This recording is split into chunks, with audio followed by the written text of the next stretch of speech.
Welcome to the Thinking Fellows podcast. I'm producer Caleb, and today I'm joined by Dr. Rod Rosenblatt, Dr. Scott Keith, back from the dead at last. Oh my gosh. I'm sorry, maybe that was a little morbid. He has been gone 3 episodes. If you noticed, if you've been listening, you'll have missed him throughout the last couple of weeks. I wasn't dead, though. Was it walking pneumonia? It was an aggressive strain of bacterial pneumonia. So I don't think it's walking pneumonia. I think it's on your back pneumonia. It was rough. I heard it's the first stages of zombieitis. It was rough. They tell me now, I can tell you off campus, but I have to go back in and get another blood draw to be sure that they got the right stuff for the right bacteria, whatever. Not over yet, but I am feeling better. Good. And sitting in for Dr. Adam Francisco today is Dr. Dan Dean, who's a member of the Thinking Fellowship at 1517 The Legacy Project and also a professor at Concordia University, Irvine. Mm-hmm. And specializing in philosophy of science. That's right. He's the resident philosopher at CUI, and we're blessed to have him here on the show today, especially since the topic is going to be something we touched on in our introduction, which was the various methods of apologetics, and one of those is philosophical apologetics. But we didn't at the table feel like we could tackle this as easily without a philosopher. So it's kind of like asking us to do the doctrine of the church. We should probably bring a pastor around to help us out with and that. Excuse me. Yeah, or he can take my place. Right. So in order to bring you the best of the best, we brought Dr. Dan Dean onto the show. So welcome, Dan. Thanks for having me. So Dr. Keith, do you want to swing us into the episode? Maybe give Dan an opportunity to introduce himself a little bit past what we've done? Sure. I was also going to say last night I was in Sherman Oaks at Sherman Oaks Lutheran Church. It was a surprise to me because I thought I had canceled all my speaking gigs through the first of the year. But lo and behold, I was at Sherman Oaks Lutheran Church, and I did one of the Q&A nights that we had sort of advertised on Jagged Word and that you talked about. Turns out it was mostly parishioners that were there, but yeah, in my plan they wouldn't be allowed. I know, yeah. But I felt like it was a step. You know, somebody asked us to come down and do some Q&As, and I did about 2 hours of Q&A with about 60 different people. Good. It was good. All apologetic related, except for a couple of Reformation theology questions, which were very enjoyable. But what I was going to say was that I was astonished at the number of Thinking Fellows listeners that were already in the audience. Out of the 60 there were 7 or 8 listeners who knew me very well, even though I'd never met them before in my life. And it was, I did a little, I'm very bad at self-promotion. So I was asked to do, to describe Thinking Fellows, and the one guy stood up and said, well, I can tell you are very bad at self-promotion, because he said, this is really a world-class podcast. And it was just very complimentary. So to Sherman Oaks Lutheran Church, thank you for having me out, and for everybody that was there, and the high praise for the show. Thank you very much. It's very encouraging for us because we don't always know, how we're doing. Sure. In other words, as far as explaining, trying to take complicated topics and make them understandable to the layperson. And so got some good feedback on that last night. And then to roll into the show, my friend Dan Dean is here. Sometimes we have so many Dans in 1517 that we'll sometimes just call him Philosopher Dan. There you go. Am I right in saying, Dan, that you are the only dedicated philosophy prof at CUI? Yes. Right now, yeah. Because there's Dr. Jim Bachman, but he's also ordained and he teaches theology. Teaches theology, a lot of theology as well. And then also Dr. David Loy, who has a PhD in philosophy, but also ordained, and so does a lot of theology as well as helps out mainly with kind of nursing right now, doing nursing and bioethics and things like that. So in terms of undergrad, I am the sole philosopher as of right now. Yeah, and it's interesting. We've referred to on the show a couple times to the core program, and Dan teaches in the core at Concordia. When I teach there, I teach in the core. I teach core theology. Dan teaches core philosophy. Do our listeners know what that is? Probably not. I was about to go into think great books, right? Or think Hillsdale. Hopefully, yes, when it's done well, right? So we're teaching these topics. The plan is to teach these topics from an ad fontes point of view, or from the source's point of view. So the high point of it was University of Chicago with Adler, right? Mortimer Adler and Hutchins, right? And when that went down, there were a lot of people who cried because it was the one place doing it, other than Hillsdale. Right. And it got reduced to some little house in Santa Barbara. But up until that time, they were doing what we call core and doing it very, very well. Well, the name is derived from teaching via the core text, right? Right. Sure. Yeah, they did. And just to for your viewers, if they go start searching for this, I think we've just changed the name of it. Partly due because the government usurped the idea of core. Right?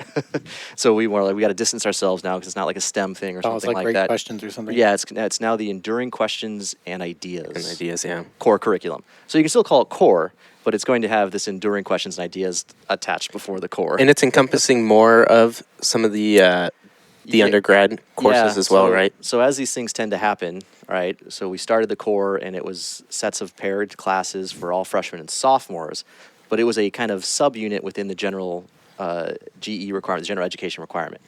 We've now tried, and the core was so effective and worked so well, and we've got some new kind of general education, or sociologists, anthropologists, people who are kind of interested in core type conversations, where it's kind of the core has kind of infected the larger general education, and they've been revamping even the general education. Wonderful. Yeah, so that Wonderful. it's a slightly different because obviously, I mean, who's the classics in like sociology, right? But you're going to get instead of just getting a textbook. That's Rod snickering. Yeah, I know.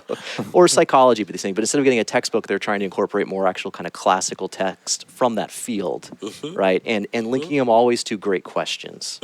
So the sociologist kind of question. I'm just thinking sociology because the last one I was kind of reading up on is like who am I and who are they or something like that, right? So it's kind of an interesting way to think about undergraduate education, which is really nothing new, but it is new because of the climate and the culture that we live in.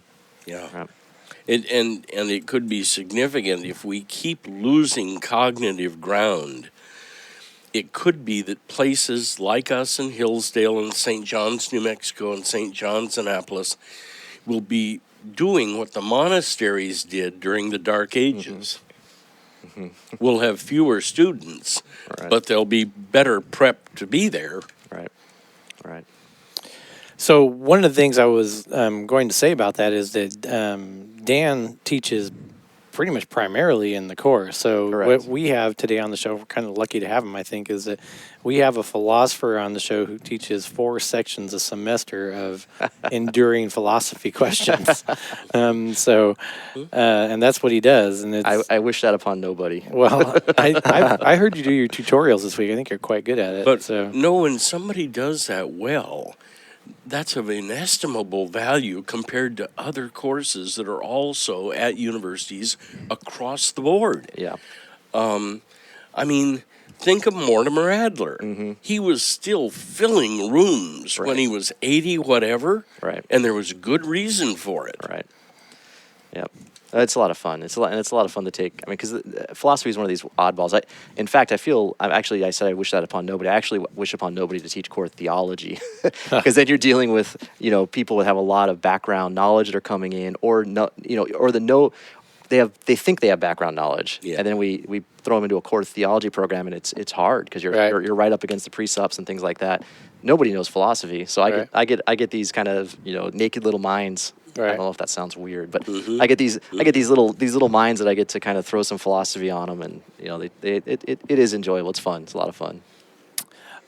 So what we wanted to do today, Dan, is go through sort of the different classical arguments for the existence of God. Those arguments that have been used through the centuries to actually try to establish sort of a philosophical proofs that God does exist. We haven't spent a lot of time on that in our little apologetics series because we focus primarily on the evidential argument for Christ and his resurrection. So it'd be very helpful for you to be here because there are many contemporary and even past apologists who focus almost primarily on using these. Think of William Lane Craig. Right, I was about to say that. I watched today, at least with the high school group at Faith Lutheran Church in Capo Beach. I filled in for the high school group, and we watched the Lee Strobel Case for the Creator, where he sort of does this whole thing too. in ways. He brings on William Lane Craig, who goes through the Kalam's cosmological argument.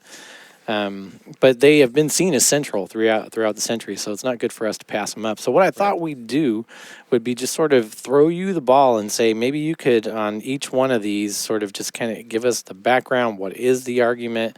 Why is it important? What are its limitations? That kind of thing, and go from there. Sure. Yeah, I'll do my best, and I know Rod knows these inside now as well, so he can jump in and help me out when. These are not areas that I spend a lot of time in. Right? I'll just provide color. You can provide some color. Yeah. You freshen it up. If you guys want to know about Melanchthon, just let me know. Go ahead. What if we start with the cosmological? What do you think? We'll hit the cosmological first, and I'm going to hold off on talking about where traditionally, kind of historically, we might go with these because that's Aquinas, and I think we're going to do our own little piece on Aquinas, right? Yeah. So a lot of these arguments we're going to talk about right now are actually going to be in a form repeated when we look at Aquinas, because he's kind of the figurehead for the kind of classical arguments for the existence of God in the kind of Christian world.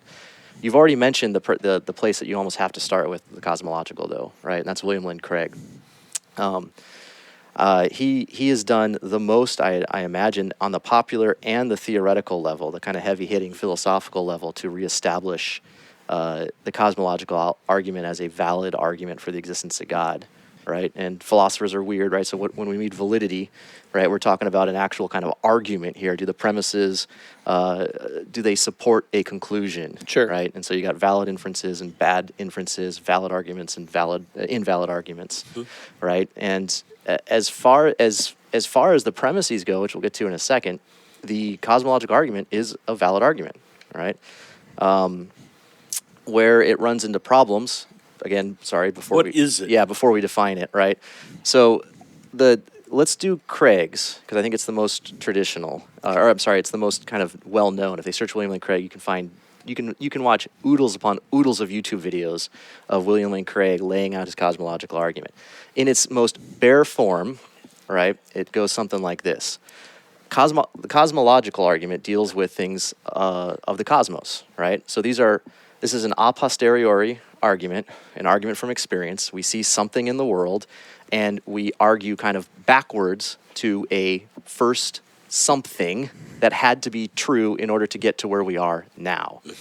Now, that's vague. In William Lane Craig, what he says, he goes, look, when we experience the world, we always experience effects of causes. Every effect has a cause, right? If I want water, I have to turn on the water tap. If I want my coffee to have cream in it, I gotta pour the cream inside, right?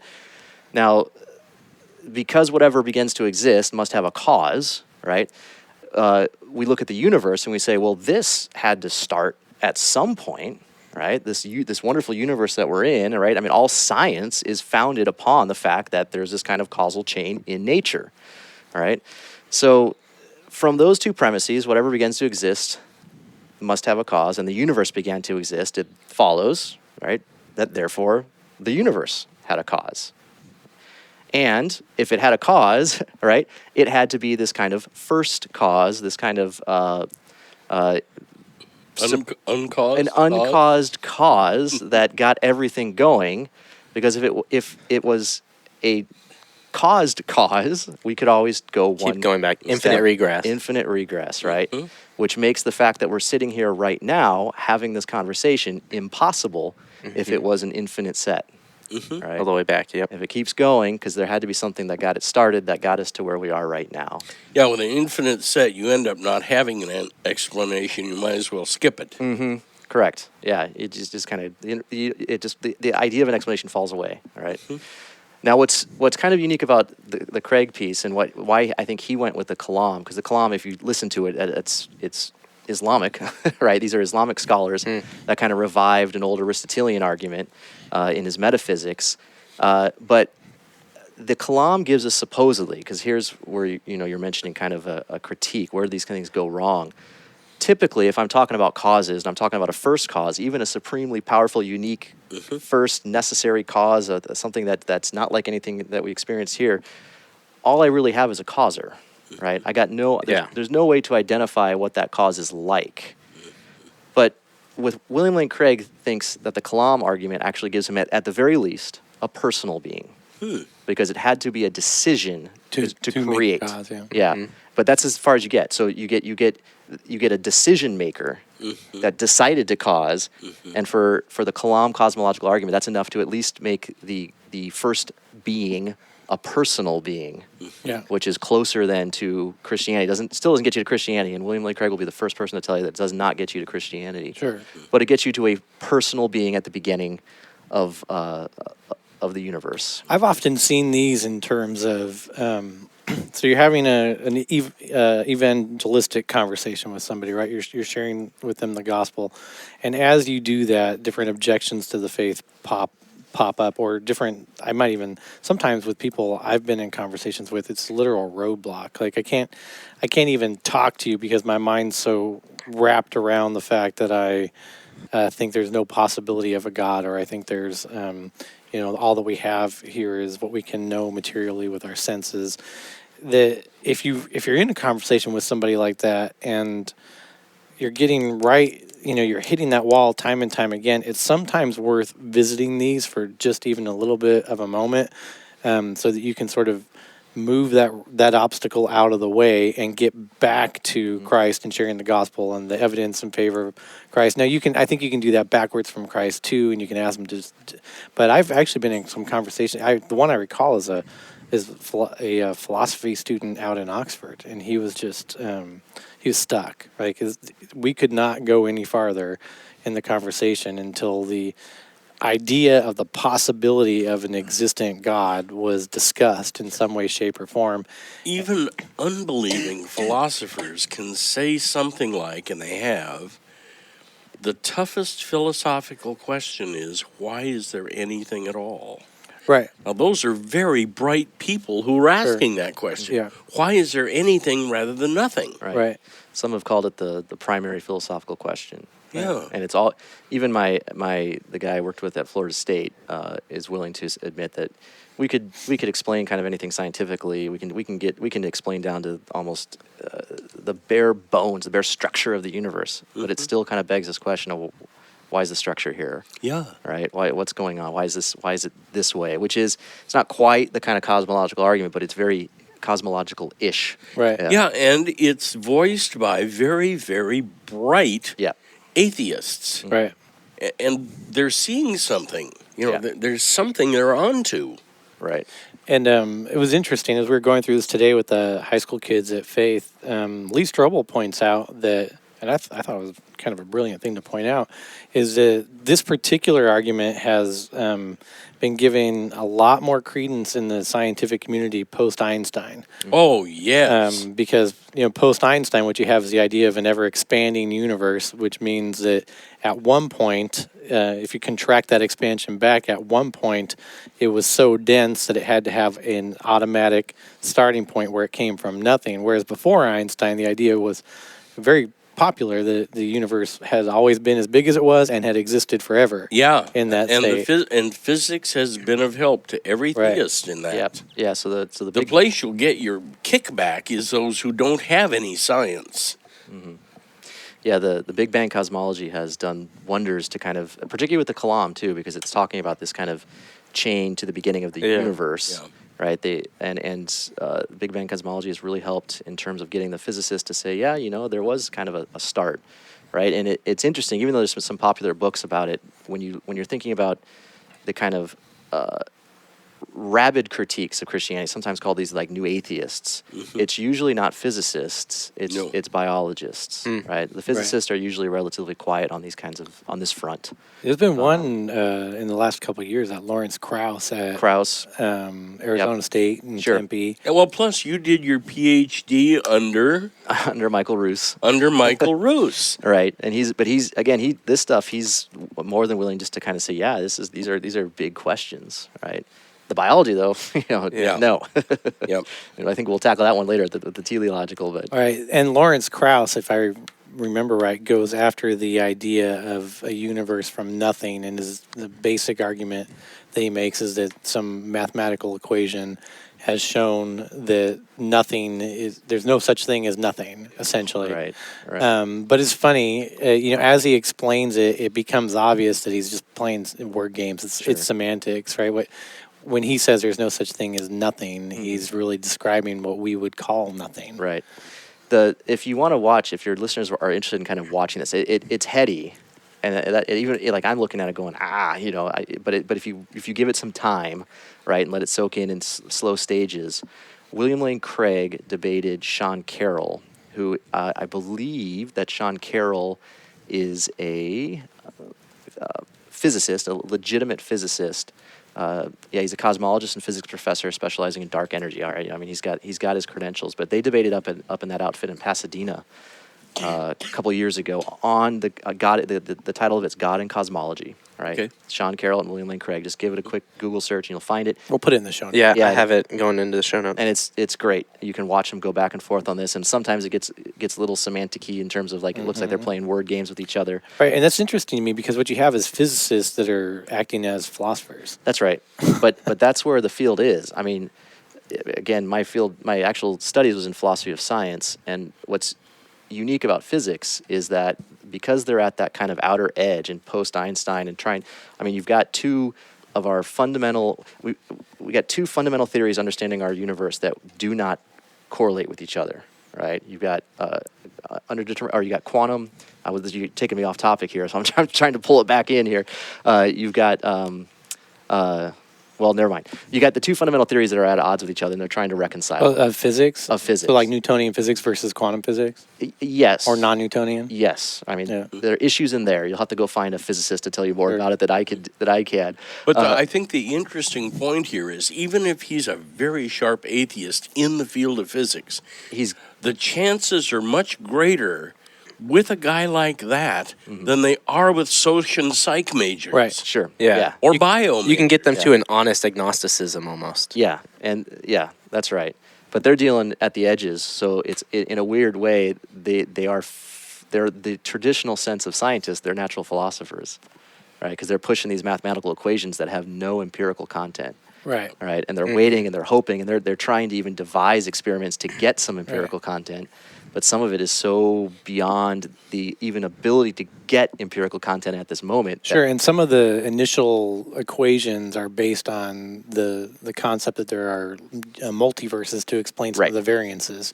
Yep. And it gets crazy. I mean, one of the things I talked with the high school students about today is that, okay, in order to explain the things that can't be explained or that could only be explained with God, the hard sort of materialist has to take a step back and postulate about the possible existence of different universes because the likelihood that everything would come into line Needs infinite possibilities. needs practically. infinite possibilities unless it's being directed by something that's outside of Right. the whole system doing the directing. And so what they've come up with is the idea of infinite multiverses under the guise of if you were to roll the dice enough times, even it's 1,000 billion whatever percentage likelihood that'll happen. If you roll those dice enough times, you could hit it.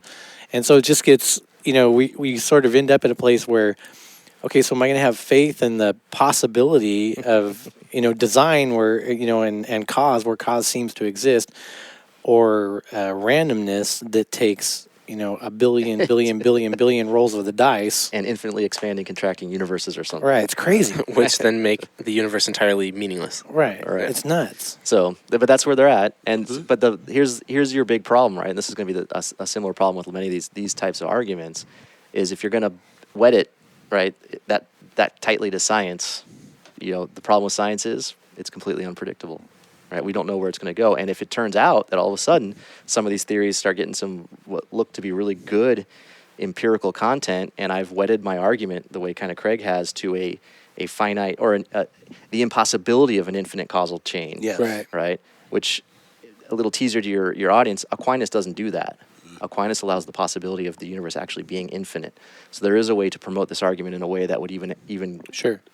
wed it to an infinitely expanding, contracting universe. Right. But at least the way Craig has his set up right now, it doesn't. Right. That's fine. He's right now. Science. He's using 95% of science right. got his back. He's using right? the current explanation for. And I have no doubt, and Our. partly because he knows that Christianity isn't wedded to this argument, right? He realizes that if this one goes, There's more. Okay. Well, I know that William Lane Craig, he has double doctorate, both European, But part of his career was studying under Dr. Montgomery in the early days of Trinity. When it was after I was there. I was there when it was really early. But that was part of William Lane Craig's training. Yeah, Was yeah. part of He's got 2 books on the historicity of Christ that The I've. sun also rises. Yeah, and then one that deals with like the actual, S-O-N. the one that deals with the views of Christ in like the early modern period or something like that. You can tell it was dissertation work or something that Sure. he's published, but it's there. Having seen him through InterVarsity a couple times now, when I was down at Florida State, he puts a lot of faith in an argument that we're not going to talk about, but personal experience, the experiential argument Sure. for the existence of God. I mean, Well, it wasn't by accident that William Lane Craig was salaried by Campus Crusade, right, because they're evangelical to the core. yeah. When push comes to shove, and I've watched him go through all of his arguments, and they're basically all these classical arguments, but he gets this. And then he like, goes, you know the Spirit because you feel him in your heart. yeah, he gets to the end, he's like, this is the one that does it for me, and If you want he goes for it. the best name in that field, who's done depth work on it and is analytic in his training, it's Alston. Okay, sure. Alston. Perceiving God. Yep. Yeah. Yeah. All right, great. I think this is a good spot for us to go into our break, and then we'll come back and we'll hit some of these other arguments. All right.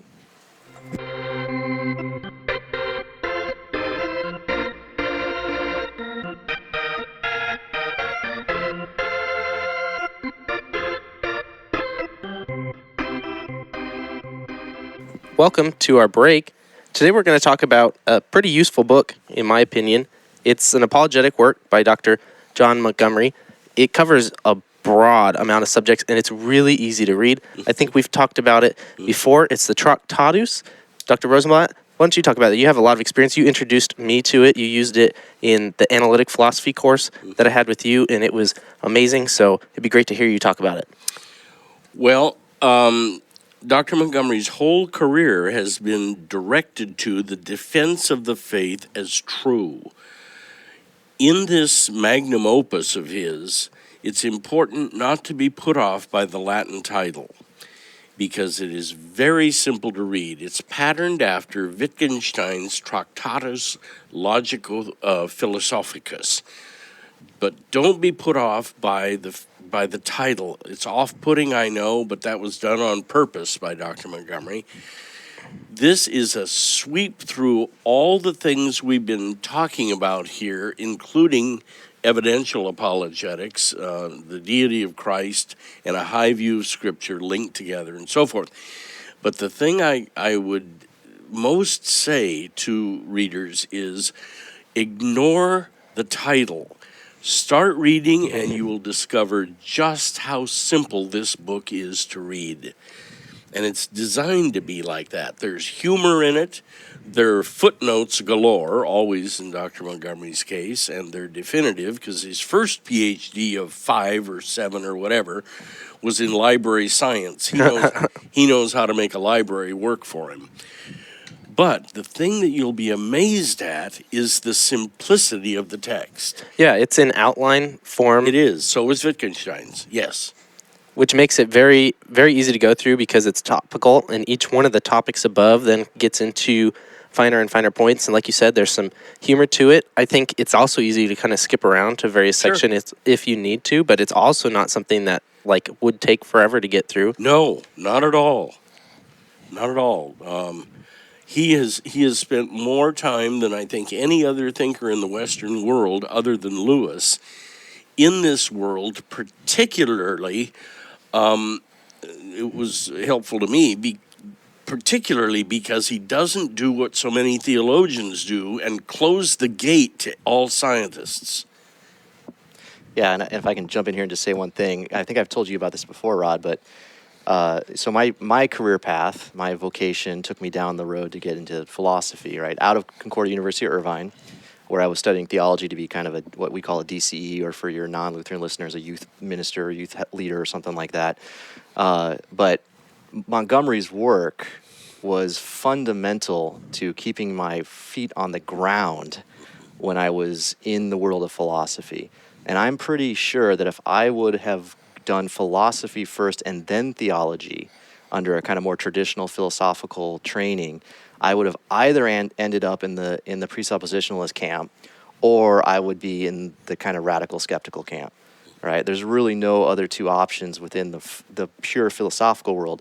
What Montgomery's work did, particularly in the Tractatus, again, was really kind of show me how the anchoring in Christ makes all the rest kind of fun games to play, important games to play, but when push comes to shove, my knowledge of Christianity is anchored in a factual event that took place in history that can play and hold its own against any kind of philosophical critique or conversation.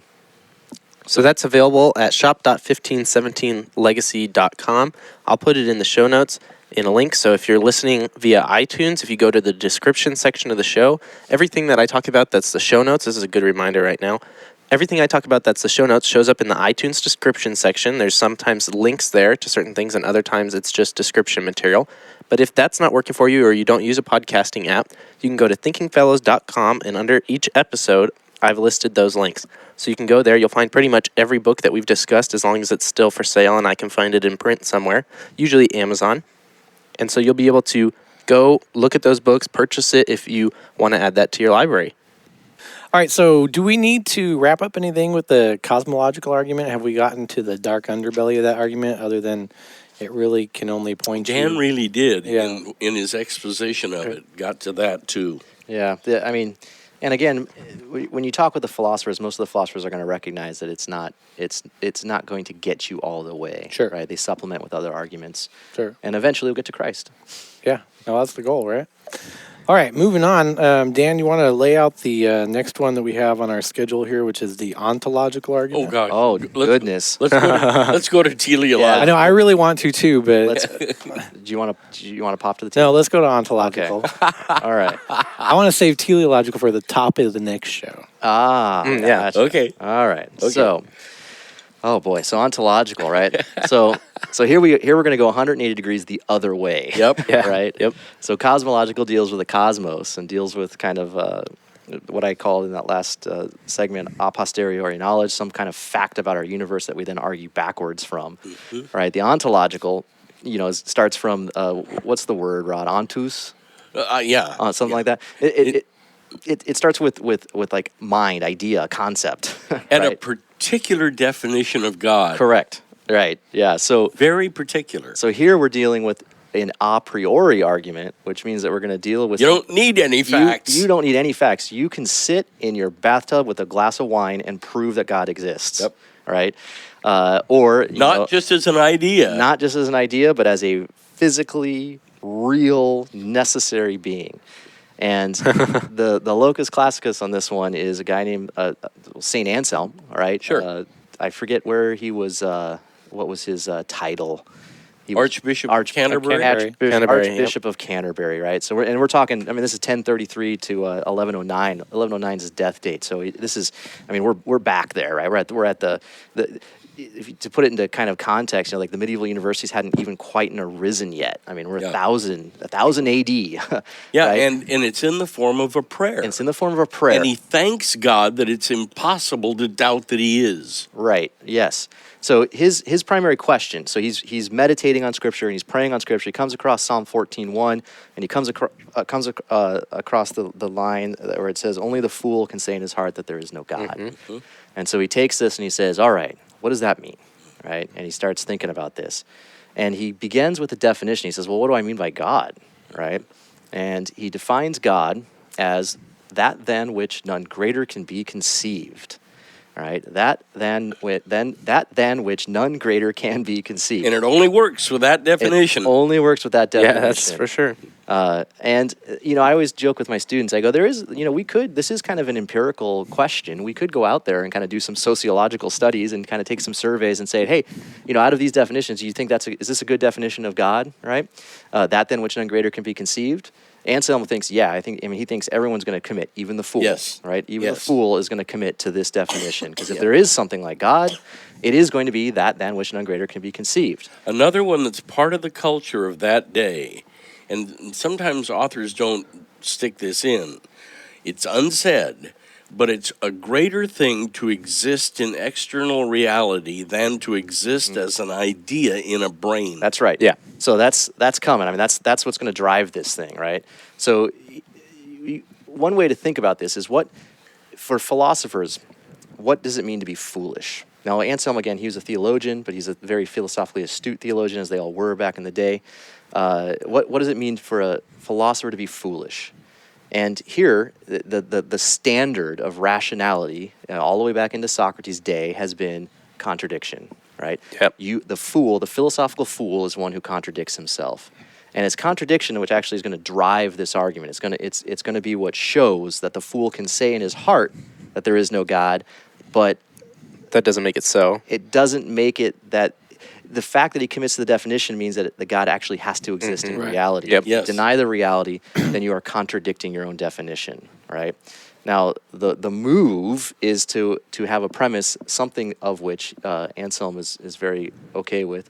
He uses a painter analogy to kind of show us that this premise has legs.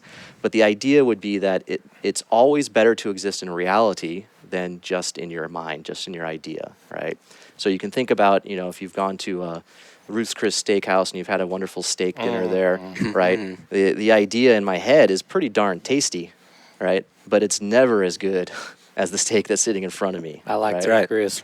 I like the Ruth's Chris, yeah. Put some Butter and salt. butter, salt, and I'll even allow blue cheese. But that's the idea. So it's better to exist in reality than just your head. So the problem, what happens is, for the fool, what makes the fool foolish, right, is that he, as most people, I think most non-Christians and agnostics and atheists would admit, it's like, yeah, that sounds like a good definition, but that's just an idea of God, right? It doesn't entail that he exists in a real world, in a Right. physical, universal sense. Right. There's what's always going to come back. That's what's going to come back. And so Anselm supposedly, and the way he's kind of thinking of this then shows the reader that, well, actually, you can't have that definition even in the head and deny the existence of God, because if you deny the actual existence of God, then you're contradicting that than which none greater can be conceived. Right. You could conceive of a greater, which is what we agreed upon in the definition. You can't. Right. So you can't, if the idea is only in your head, then it could always be greater, right?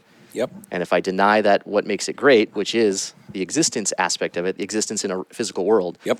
then I'm contradicting myself, and thus God must exist. He must. He must exist. Yeah, necessarily exists. Right. All the others say the probabilities are very, very high. Don't be a fool. Not this one. Mm-hmm. This one involves if you don't follow it or don't agree, you're involved in deep contradiction, whether you know it or not, but I'll point it out. Yep. Yeah. Is that fair? That's fair. I think that's probably the best way to kind of understand Anselm. And it is, as you pointed out, it's a prayer. So this was put to kind of argumentative use later. Like Anselm, I mean, think about it this way. He was sitting in his office reflecting. What does that mean? And he kind of came up with the idea. It's unclear that he ever thought this was going to be an apologetic, Sure, or something like that. Sure. Right? Yeah, the format of it is, I thank you that you've made it impossible to doubt that you are. Right. So immediately, obviously, this should beg all sorts of questions, right? Because if I can just think that then which none greater can be conceived, I define that as God. So God is that then which none greater can be conceived, and it entails existence in the real world. Then why can't I think other things into existence? Yeah. Right. Gonalon. Yeah. Gonalon. I've heard it Wenelo. I don't know how they come. Well, with these things. Gonalon said, I have a conception of a perfect island. Right. And the reply back from Anselm was, this only works with God. That's right. Yeah. If you read it in Without any explanation as to why. well, here's what I do with the students to give them a little bit of a fair shake, right? In the Proslogion, which is where Anselm does this, and I can find the precise little references because you don't have to read the whole thing. It's just a couple chapters he does this in. Wenelo, they always include the Gonalon's response, which is, okay, so island is that then which none greater can be conceived, therefore island must exist, right? And Anselm's response is classic because he basically says, you idiot. So that's not what you can't do that with islands. What are you thinking about, right? But when you look back, it's due to this, and this is medieval kind of philosophy in play here, right? God, in order to truly be that than which none greater could be conceived, has to be this kind of necessary being. That's right. Right. And an island isn't necessary. An island is never necessary, right? So if for those who are kind of into nerdy mathematic things, I mean, this is like an order of magnitude leap, right? This is an order of infinity that we've just jumped, that you're never going to be able to bridge with the definition of God, right? And so he comes back and basically says, Wendell, it doesn't work with islands or anything other than God. But it's that necessary component. And we're going to see this necessary component, that God has to be a necessary being. That's going to come back with Aquinas. You know who once held that this was a sound argument? Bertrand Russell. Yeah, I think he said he walked into a pipe shop to buy some tobacco. Yep. But by the time he walked out, Yep. he was doubting it again. Yeah, right. Well, that's kind of the thing. It's very logically sound, but it just seems not to sit well, right? Because it's not like you can argue with it rationally, because it doesn't contradict itself. But It's true. Well, the only thing you could argue with is the premise, yeah, right? So, I mean, any argument that's logically sound can be attacked by virtue of the premise upon which it's established, and it's the same with this. right. I mean, if you can go after But it, it is an a priori argument. Yeah. It is a priori, yeah. yeah. So, and that's the same. It's the way it works in all mathematics. Why do mathematics work so beautifully? Sure. Because you accept the axiom, Right. right? So if you accept the premises, then God exists, Yeah. right? But there will be the tension on whether we can accept the premises, right? A popularizer of it who is no fool at all is the strongly reformed philosopher Alvin Plantinga. Yeah. And he will go anywhere with any audience to defend this argument as sound Right. if there's anybody who's interested in listening. Right, and in quite a bit of detail. Yeah. Yeah. I mean, So- his argument is very detailed. He really works out the necessary part. Yeah, so that's right. His is great because his really shows you the mathematical axiomatic status of the argument. Because here, and if you have readers out or listeners out there, please send emails to Scott, Dr. Keith, or anybody, because I want to know. Plantinga builds his version of the cosmological around the idea of necessity and possibility, Right. which in deep logic we call modal operators, right? You're dealing with kind of whether something, well, we call them, I don't know how else to say it, we call them modal operators. We're dealing with modalities, right? But to make his argument work, you have to accept premises and axioms of modal logic. Right. And to make that one work, you have to, and again, this is going to get a little heady, but you have to adapt a system called S5.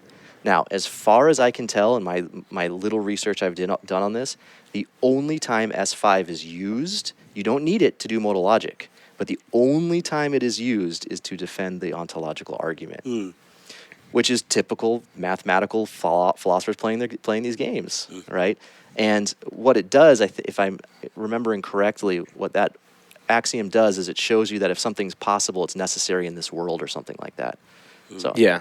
Well, necessarily and possibly. right. Yeah. I mean, Don't go it's too far down this interesting. road because your head will explode. No, it does. It does. Yeah. And the other thing is that I think the critiques of this include the fact that even within S5 modal logic, the necessary and possible have different meanings, and you have to accept the meanings that he's using in this particular instance. That's right. As axiomatic. Yeah. That's right. That like a unicorn is possible but Right. not necessary. God is both possible Right. and necessary because of his definition. Sure. Yep.